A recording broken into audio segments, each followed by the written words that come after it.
Para você que vai fazer o concurso da Polícia Penal do Estado de Goiás, eu quero te dar 3 dicas agora no instituto que vai cair na sua prova. É a falta grave, prevista lá no artigo 50 da Lei 7.210 de 84, a nossa Lei de Execução Penal. Lá no artigo 50 tem uma lista de condutas considerados atos de indisciplina grave, falta grave do preso. Primeira dica: este rol, essa lista, é um rol taxativo ou um rol exemplificativo? O que é rol taxativo? O que é rol exemplificativo? O rol taxativo é aquele conteúdo que se esgota. É aquilo que eu estou apresentando e pronto. Um rol exemplificativo, o conteúdo não se esgota. É isto que eu estou apresentando para você e mais alguma coisa. E eu te digo, no artigo 50 da Lei de Execução Penal, nós temos um rol taxativo. Portanto, só poderá ser considerado falta grave aquilo que está no artigo 50, nos seus 8 incisos.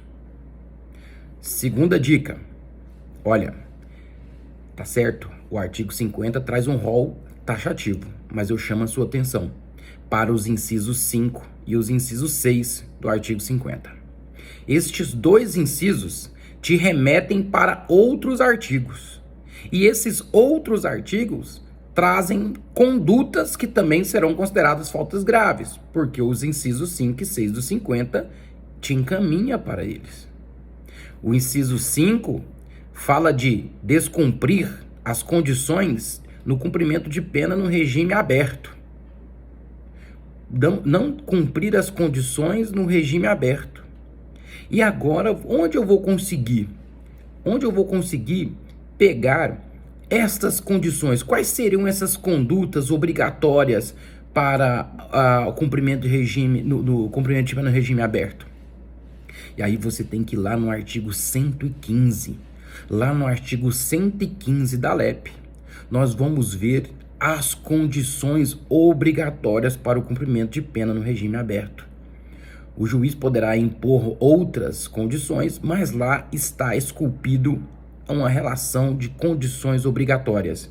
E o que pode acontecer? De chegar lá na sua prova, estas condições obrigatórias estar lá e ser questionado para você se é falta grave ou não. Como não está lá na sua visão dentro do artigo 50, você pode facilmente errar. Então, vá ao artigo 115 e busque essas condições obrigatórias no cumprimento do regime aberto, para que você tenha ciência que, se não cumprir aquelas condições ali, será também considerado falta grave. No inciso 6, o inciso 6 é inobservar os incisos 2 e os incisos 5 do artigo 39, que é a obrigação do preso. O inciso 2, obediência ao servidor, qualquer pessoa que vai se relacionar. Inciso 5, execução da tarefa e das ordens recebidas. Se não cumprir essas obrigações dos incisos 2 e o 5 do artigo 39, também será considerado falta grave. Então eu tenho que ir lá no artigo 39, pincelar os incisos 2 e 5, olhar aquelas obrigações e perceber que, se não for cumprir aquelas obrigações, também será falta grave. Terceiro, quero dar uma dica sobre monitoramento eletrônico. E aí eu entro na jurisprudência do STJ. O preso monitorado, se ele romper a tornozeleira eletrônica, arrancar, cortar, jogar fora, o STJ entende que ele comete falta grave no quesito fuga, artigo 50, inciso 2. Rompimento de tornozeleira, o STJ entende que é falta grave no sentido de que ocorreu ali uma fuga. Depois, o preso monitorado, ele tem uma obrigação de manter o aparelho carregado. Ele tem que ligar a tornozeleira na bateria, na tomada, para carregar a bateria. E aí, a conseguir enviar os sinais para o seu monitoramento. É uma obrigação. Ele recebe essa ordem do servidor no momento em que vai instalar essa tornozeleira eletrônica. O STJ entende que deixar de carregar a bateria, impedindo o monitoramento, deixar de carregar, faltar com essa responsabilidade de carregar, é considerado falta grave. E é considerado falta grave no entendimento de que ali aconteceu uma desobediência ao servidor. Desobediência ao servidor é falta grave? Falta grave. Está lá no artigo 50? Não, está no 39. Lembra que eu falei que o inciso 6 te remete lá para o 39? Inciso 2, desobediência ao servidor. Não carregar a bateria, falta grave, mas falta grave fundamentada na desobediência ao servidor. Jurisprudência do STJ. Por final, imagina, o preso monitorado, ele tem um perímetro que ele pode ali circular. Então vai ter um pontinho piscando aonde ele se encontra, e em volta desse pontinho vai ter um círculo vermelho aonde vai falar até onde ele pode circular, até onde ele pode andar.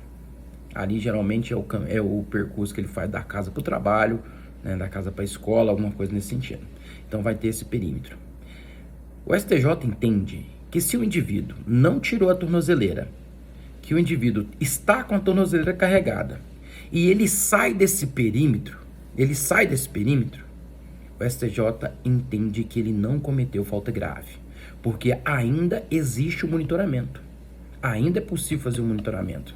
Houve apenas o rompimento desse perímetro que ele poderia estar circulando. Neste caso, vai aplicar as sanções previstas no artigo 146C da LEP.